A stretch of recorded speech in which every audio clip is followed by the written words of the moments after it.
Hello friends, welcome back to my YouTube channel general medical knowledge. आज की इस video में हम डिस्कस करेंगे एंडोक्राइन पैनक्रियाज के बारे में। एक्सोक्राइन पैनक्रियाज के बारे में हमने लास्ट के वीडियो में डिस्कस किया है।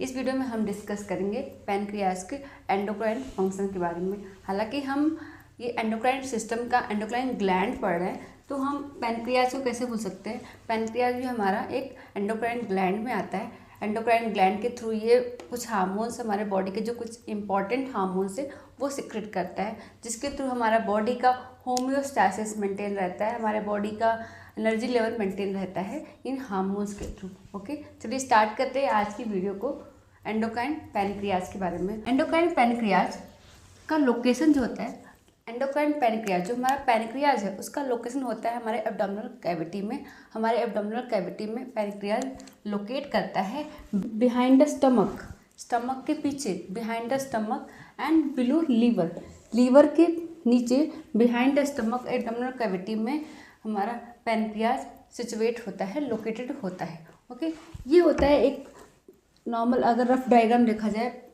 पैनक्रियाज का, तो ये पैनक्रियाज का रफ डायग्राम है।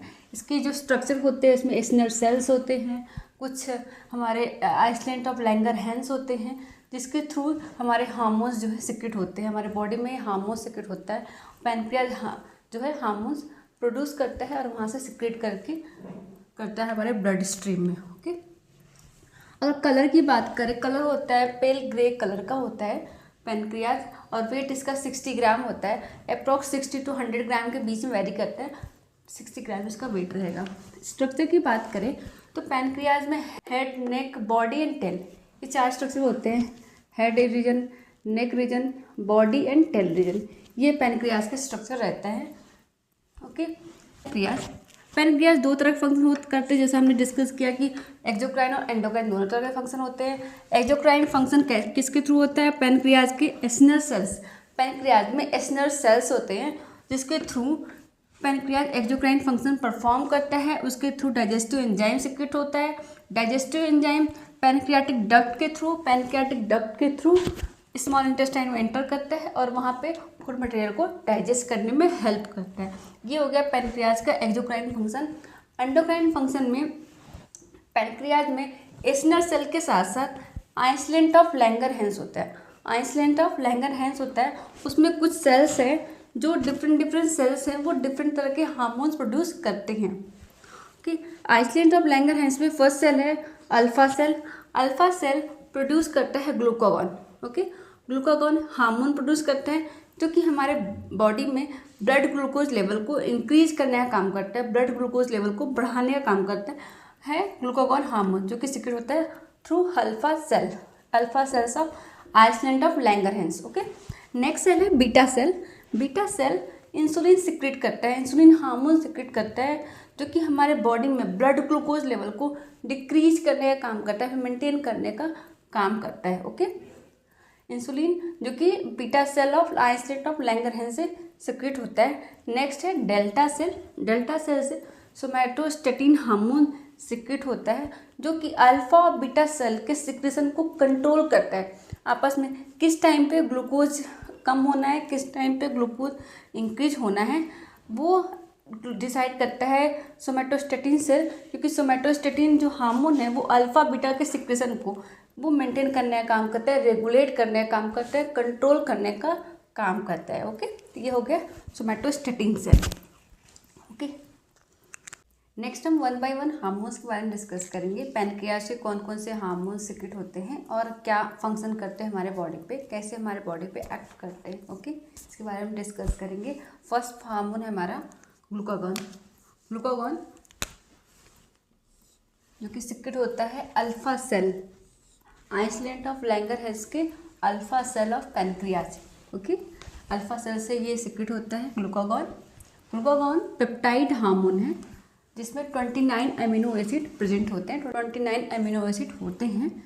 एक्ट्स ऑन लीवर, जो कि हमारे लीवर पे एक्ट करता है और कॉजेस ब्रेकडाउन ऑफ ग्लाइकोजन, और जो कि ग्लाइकोजन हमारा स्टोरेज फॉर्म होता है। ग्लाइकोजन स्टोर होता है। ओके, ग्लूकोज को स्टोर करा जाता है ग्लाइकोजन के फॉर्म में। ग्लाइकोजन के फॉर्म में ग्लूकोज स्टोर रहता है लीवर और मसल्स में। तो इसको ब्रेक डाउन किया जाता है थ्रू द ग्लूकागॉन। ग्लूकागॉन के थ्रू ग्लाइकोजन को ब्रेक डाउन कर दिया जाएगा।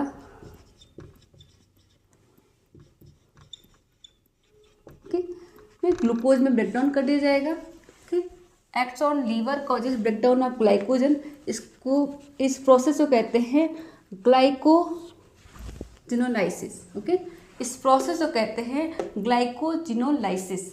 ग्लाइकोजन से ग्लूकोज में ब्रेकडाउन होना ग्लाइकोजिनोलाइसिस कहलाता है। Okay, and releasing glucose into blood stream. और ब्रेकडाउन करके जो ग्लूकोज फॉर्म हुआ है, ग्लूकोज में ब्रेकडाउन हुआ है, इसको ब्लड स्ट्रीम में रिलीज कर दिया जाएगा और बॉडी को एनर्जी प्रोवाइड की जाएगी। Inhibit glycolysis.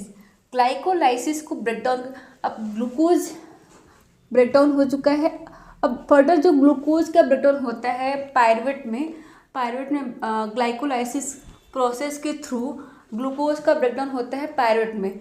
इसको इनहिबिट कर दिया जाता है कि इनहिबिट ग्लाइकोलाइसिस। फर्दर जो ग्लूकोज का ब्रेकडाउन नहीं होगा, पायरुवेट में कन्वर्ट नहीं करता है, ये इनहिबिट हो जाता है, ग्लाइकोलाइसिस को इनहिबिट किया जाता है। Okay, increase production of glucose from amino acid.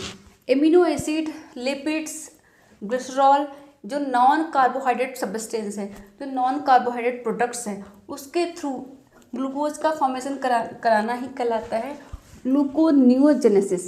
Gluconeogenesis में नियो वर्ड आ रहा है, जो कि नॉन ग्लूकोज फॉर्म है, नॉन कार्बोहाइड्रेट प्रोडक्ट्स हैं, उसके थ्रू ग्लूकोज का फॉर्मेशन होना ही कहलाता है ग्लूकोनियोजेनेसिस। और ग्लूकोनियोजेनेसिस कौन कराता है? ग्लूकागॉन हार्मोन जो है ग्लूकोनियोजेनेसिस कराता है, जो कि एमिनो एसिड, ग्लिसरॉल, फैटी और लिपिड्स, इस सब से ग्लूकोज का फॉर्मेशन कराने में स्टिमुलेशन मिलता है। Increase lipolysis.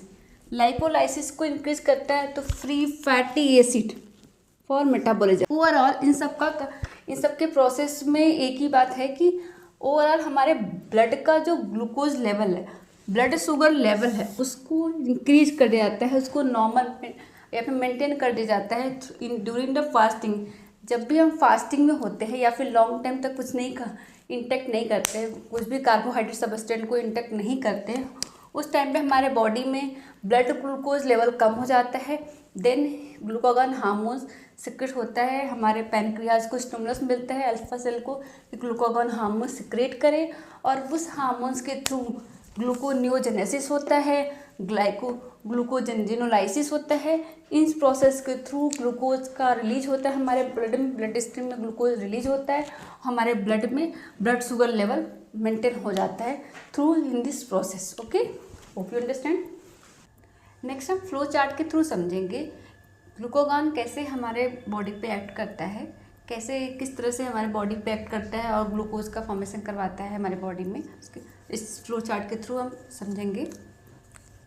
Glucagon decrease plasma glucose concentration and rising level of amino acid. जैसे हमारे बॉडी में ग्लूकोज का कंसंट्रेशन कम होने लगता है, डिक्रीज हो जाता है और एमिनो एसिड का लेवल बढ़ने लगता है, उस टाइम पे स्टिमुलस मिलता है हमारे pancreatic island of alpha cell of pancreatic island को स्टिमुलेशन मिलता है, और यहाँ से ये स्टिमुलस के थ्रू ये हार्मोन सिक्रेट करवाता है ग्लूकागॉन, और ग्लूकागॉन हमारे प्लाज्मा लेवल में बढ़ जाता है। Increase plasma level of glucagon hormones हमारे प्लाज्मा लेवल में बढ़ जाता है, इंक्रीज हो जाता है। इसके थ्रू स्टिमुलस मिलता है हमारे लीवर और एडिपोज टिश्यूज़ को, और मसल्स को हमारा स्टिमुलस मिलता है। लीवर के थ्रू स्टिमुलस मिलता है फॉर ग्लूकोनियोजेनेसिस और ग्लूकोजिनोलाइसिस और ग्लूकोनियोजेनेसिस। इन दो प्रोसेस के थ्रू ग्लूकोज का फॉर्मेशन होता है, ग्लूकोज हमारे बॉडी में बनने लगता है, हमारे ब्लड स्ट्रीम में रिलीज होता है। And adipose tissue stimulate fat breakdown. Adipose tissue में जो फैट्स है उसका ब्रेकडाउन होने लगता है, फैट ब्रेकडाउन हो जाता है, जिसके through increase level of fatty acid in plasma, और प्लाज्मा में फैटी एसिड का लेवल बढ़ जाता है और ये अपटेक कर दिया जाता है हमारे लीवर के थ्रू। ठीक है, ओवरऑल इस प्रोसेस के थ्रू हमारे ब्लड में शुगर लेवल जो है, ब्लड ग्लूकोज लेवल बढ़ा दिया जाता है। ओवरऑल हमारे इन प्रोसेस के through increase blood glucose level को बढ़ा दिया जाता है। ब्लड ग्लूकोज लेवल इंक्रीज हो जाता है। जैसे हमारे बॉडी में ब्लड ग्लूकोज लेवल इंक्रीज हो जाएगा, एक मैसेज मिलेगा हमारे पैनक्रियाटिक आइसलैंड को कि बॉडी में ब्लड ग्लूकोज लेवल नॉर्मल हो चुका है, बढ़ गया, इंक्रीज हो चुका है। देन यहाँ से स्टिमुलस मिलेगा अल्फा सेल को कि अल्फा सेल हमारे ग्लूकागॉन हार्मोन्स को रिलीज कम कराए या फिर रिलीज बंद कर दे, रिलीज इनहिबिट कर दे। देन यहाँ से रिलीज इनहिबिट हो जाएगा और इंक्रीज हुए ब्लड ग्लूकोज लेवल को डिक्रीज करने के लिए यहाँ बीटा सेल एक्टिवेट होगा। बीटा सेल के थ्रू इंसुलिन का फॉर्मेशन हो जाएगा, इंसुलिन रिलीज हो जाएगा और इंसुलिन एक्ट करेगा हमारे बॉडी में। फर्दर हम डिस्कस करेंगे। ओके, इस तरह से हमारे बॉडी में ग्लूकागॉन और इंसुलिन एक्ट करता है वन अनदर, एक दूसरे के अपोजिट एक्ट करता रहता है। ठीक है, जैसे ब्लड ग्लूकोज लेवल रेज होगा तो इंसुलिन एक्ट करेगा, ब्लड ग्लूकोज लेवल डिक्रीज होगा तो ग्लूकागॉन हार्मोन एक्ट करेगा। ओके, नेक्स्ट है regulation of glucagon hormones. Glucagon hormones कब इनहिबिट और स्टिमुलेट होता है, किसके थ्रू, ये हम डिस्कस करेंगे इस स्लाइड में। Regulation of glucagon hormone increase blood glucose level. जैसे ही हमारे ब्लड में ग्लूकोज लेवल बढ़ जाता है, इनहिबिट ग्लूकागॉन रिलीज, जैसे हमारे ब्लड में ग्लूकोज लेवल बढ़ जाएगा, inhibit the glucagon release. Okay, amino acid stimulate glucagon release. Amino acid हमारे ब्लड में ग्लूकागॉन रिलीज को स्टिमुलेट करता है। फॉर एग्जांपल हाई प्रोटीन और लो कार्बोहाइड्रेट मील अगर ले रहे हैं तो उस समय ग्लूकागॉन हार्मोन्स का रिलीज स्टिमुलेट हो जाता है, बढ़ जाता है। ओके, नेक्स्ट है stress increase glucagon release. Glucagon release को स्ट्रेस इंक्रीज कर देता है due to increase availability of glucose for energy. Stress में हमें ज़्यादा एनर्जी की नीड होती है, इसलिए ग्लूकागॉन हार्मोन उस समय इंक्रीज हो जाता है, जिसके थ्रू ग्लूकोज का लेवल हमारे बॉडी में, हमारे ब्लड में इंक्रीज हो जाए और हमको एनर्जी प्रोवाइड हो सके और हमको एनर्जी मिल सके। इंसुलिन डिक्रीज या इनहिबिट ग्लूकोज सिक्रेशन। इंसुलिन जब बॉडी में प्रेजेंट है, इंसुलिन अगर बॉडी में इंक्रीज हुआ है, देन ग्लूकागॉन कम हो जाएगा, ग्लूकागॉन बढ़ा हुआ है तो इंसुलिन कम हो जाएगा। देन दोनों वाइस वर्सा काम करते हैं, एक दूसरे के अपोजिट काम करते हैं। Okay, this is all about for pancreatic island of Langerhans. Glucagon के बारे में डिस्कस किया।